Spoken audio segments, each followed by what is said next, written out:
D'abord, une remarque d'ordre général. La souveraineté n'est pas une valeur en soi. Ce n'est une valeur que dans la mesure où elle est à partie liée avec la liberté et les droits, qu'elle les accroisse ou les diminue. Je partirai d'un principe qui peut paraître évident, mais qui est en fait controversé. À savoir que lorsque nous parlons de liberté et de droit, nous faisons référence à des êtres humains, c'est-à-dire des personnes en chair et en os, et non à des constructions politiques et légales comme des entreprises, des États ou des montages de capitaux. Si de telles entités ont quelque droit que ce soit, ce qui ne va pas de soi, ceci devrait être dérivé du droit des gens. C'est le cœur de la doctrine progressiste classique. C'est aussi le principe qui a guidé les luttes populaires depuis des siècles, mais il se heurte à une très forte opposition. S'y oppose la doctrine officielle, s'y opposent ceux qui possèdent la richesse et les privilèges, et cela aussi bien dans le domaine politique que dans le domaine socio-économique. Je vous demanderai de mettre de côté cette question quelques minutes pour planter rapidement le décor.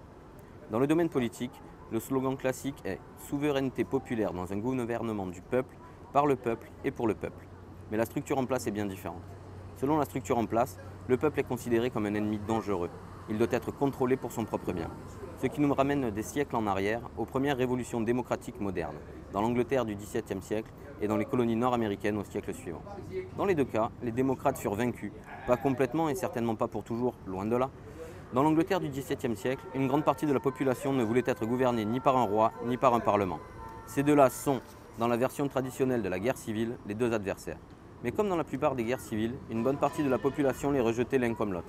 Ainsi que le montrent les pamphlets de l'époque, le peuple voulait être gouverné par des gens de la campagne comme nous, qui connaissent nos aspirations, et non par des chevaliers et des gentlemen qui nous font des lois, qui sont choisis par peur et ne font que nous opprimer et ne connaissent rien des misères du peuple.